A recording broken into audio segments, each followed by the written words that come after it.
परिवर्तन कहानी अध्ययन से पूर्व नीचे कुछ चित्र दिए गए हैं जिन्होंने अपनी कर्मठा, कर्तव्य परायणता, जिद्द और देशभक्ति से परिवर्तन को संभव किया। चित्रों को पहचान कर उनके किए गए कुछ कार्यों को बताइए। कहानी का मूल तत्व।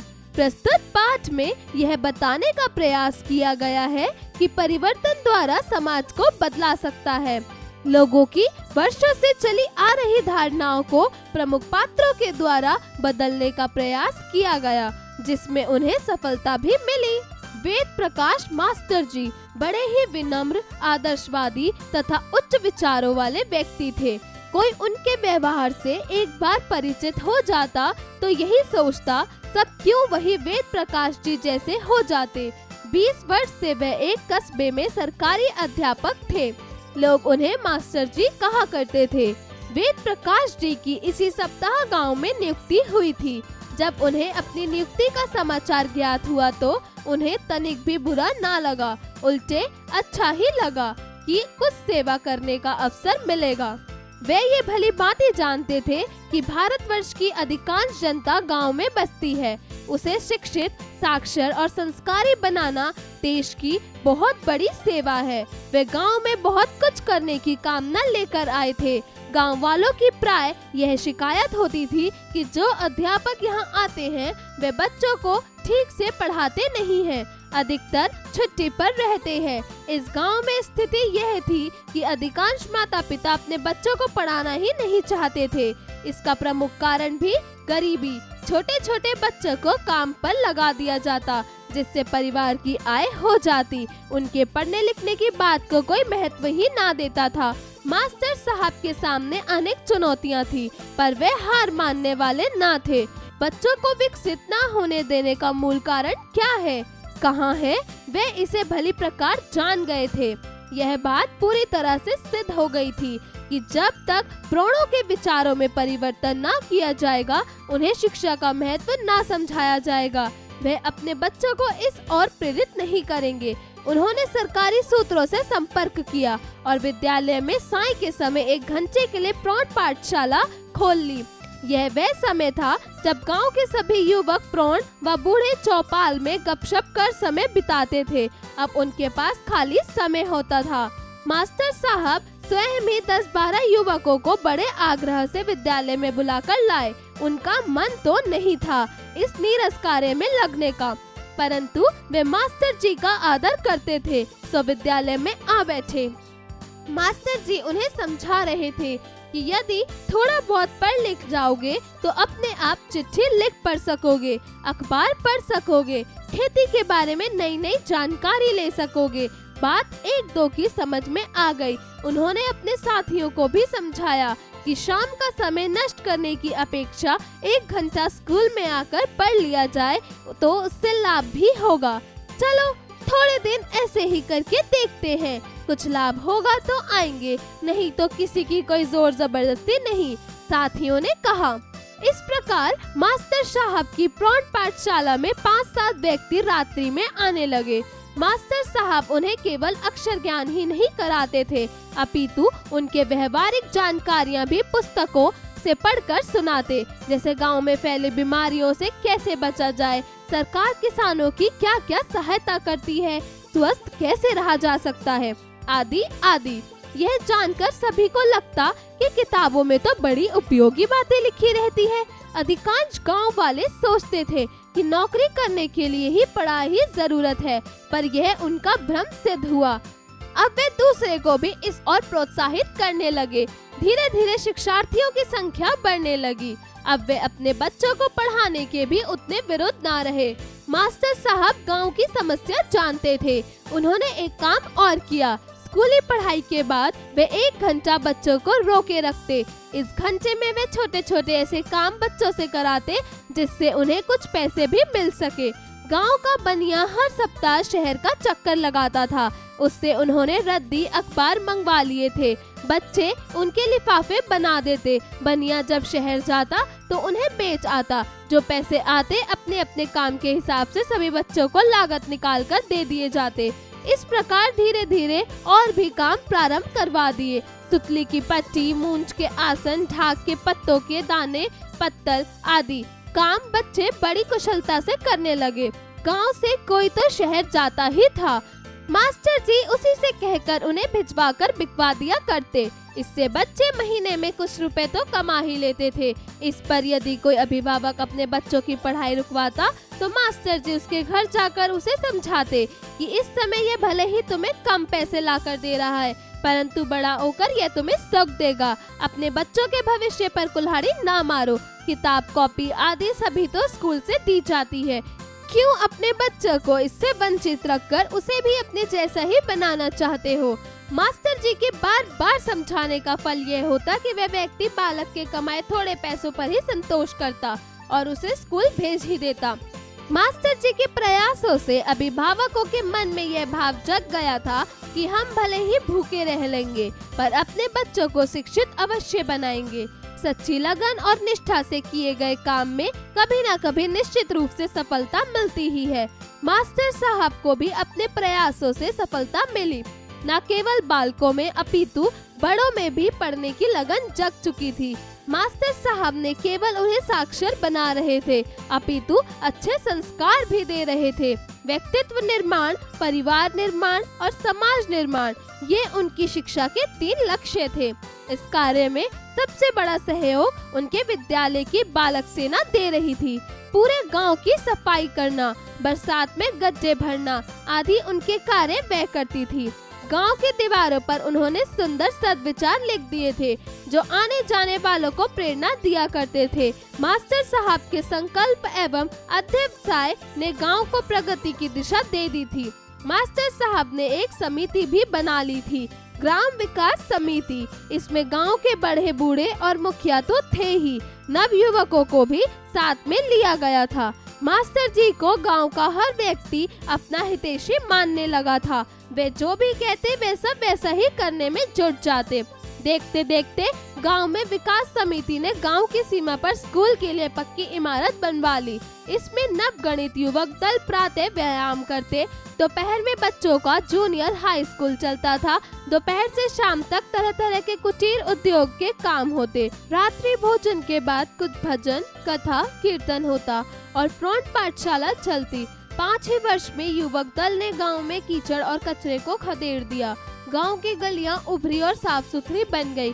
खेतों के पास कूड़ा घर और कंपोस्ट के गड्ढे बन गए।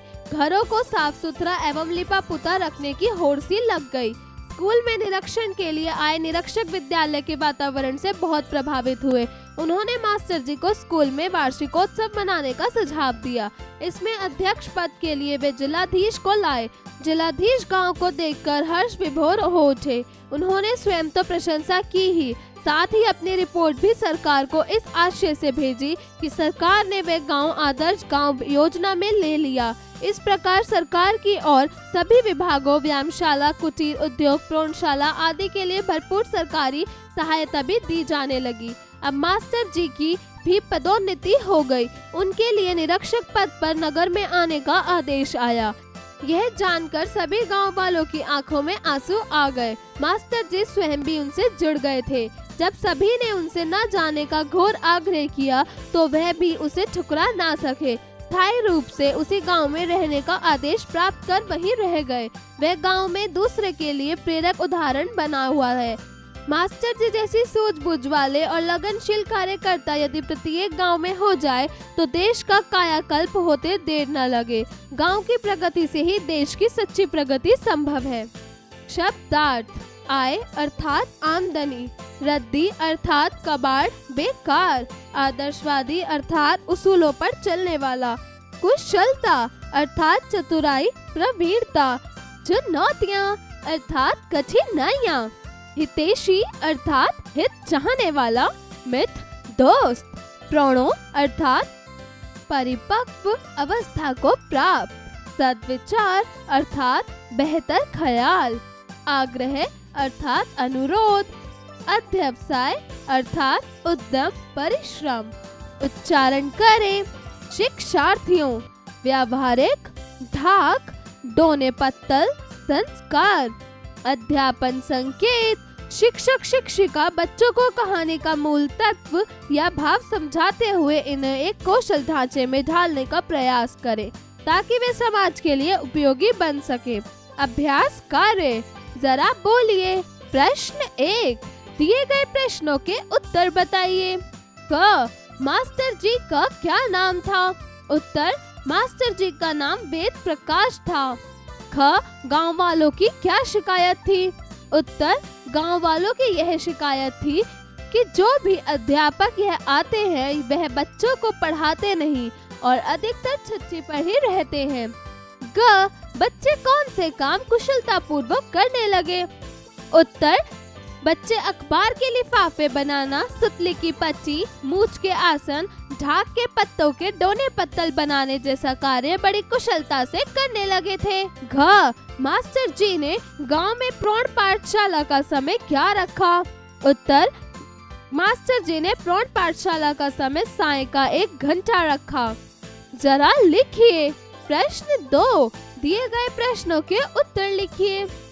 क, मास्टर जी को गांव में नियुक्ति के समाचार से बुरा क्यों नहीं लगा? उत्तर, मास्टर जी को नियुक्ति का समाचार सुनकर बुरा इसलिए नहीं लगा क्योंकि वे समाज की सेवा करना चाहते थे। ख, मास्टर जी की नियुक्ति के समय गांव की प्रमुख समस्या क्या थी? उत्तर, गांव वालों की प्रमुख समस्या यह थी कि जो भी अध्यापक यहां आते हैं वे अधिकांश तौर पर छुट्टी पर रहते हैं और बच्चों को पढ़ाते नहीं हैं। ग, मास्टर साहब प्रौढ़ पाठशाला में किस प्रकार की शिक्षा देते थे? उत्तर, मास्टर जी अक्षर ज्ञान के साथ साथ व्यवहारिक ज्ञान, पुस्तकों में कहानियां पढ़कर सुनाना, सरकार किसानों की सहायता कैसे करती है, बीमारियों से कैसे बचा जाए आदि ज्ञान पर शिक्षा देते थे। घ, गांव का हर व्यक्ति मास्टर जी को अपना हितैषी क्यों मानने लगा था? उत्तर, मास्टर जी के सद्विचार, अव्यवस्थाएं और संकल्प के गांव के बड़े बूढ़े के साथ साथ नौजवानों को भी प्रगति की दिशा दी थी, जिस वजह से प्रत्येक व्यक्ति मास्टर जी को अपना हितैषी मानने लगा था। ड़, स्कूल में आए निरीक्षक महोदय विद्यालय के वातावरण से क्यों प्रभावित हुए? उत्तर, 5 ही वर्षों में गांव से कचरे को खदेड़कर कूड़े और कंपोस्ट के गड्ढे बना दिए, सभी घरों में साफ सफाई कर गोबर से घरों को लीपने की होड़ लगाना, गांव की गलियों को साफ सुथरा बनाने से निरीक्षण अधिकारी मास्टर जी बहुत प्रभावित हुआ। प्रश्न 3, उचित शब्दों के साथ रिक्त स्थान की पूर्ति कीजिए। क, अब डैश की भी डैश हो गई। उत्तर, मास्टर जी पदोन्नति। ख, खेतों के पास डैश और डैश के गड्ढे बन गए। उत्तर, कूड़ा घर और कंपोस्ट।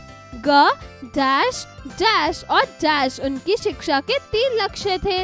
उत्तर, व्यक्ति निर्माण, परिवार निर्माण और समाज निर्माण। घ, लोग उन्हें डैश कहा करते थे। उत्तर, मास्टर जी। जरा सोचिए।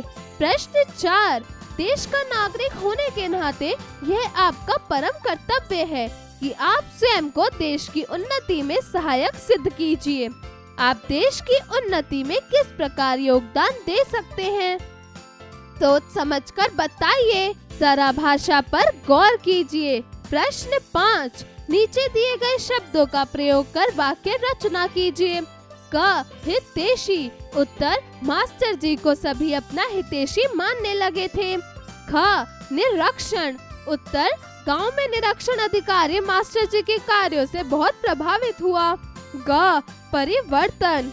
उत्तर, मास्टर जी ने व्यक्ति, परिवार और समाज कल्याण एवं निर्माण में परिवर्तन करने का संकल्प उठा लिया था। घ, नियुक्ति। उत्तर, मास्टर जी की नियुक्ति एक गांव में ही हो गई है। ड़, प्रौढ़। उत्तर, गांव में मास्टर जी ने प्रौढ़ शिक्षा की भी शुरुआत कर डाली। प्रश्न 6, निम्नलिखित गद्यांश को वर्तमान काल में परिवर्तित करके पुनः लिखिए। इन सारी गतिविधियों से अनजाने छोटू आगे बढ़ रहा था, तभी जाने कहां से सिपाही दौड़े चले आए और उसको पकड़कर वापस घर छोड़ आए।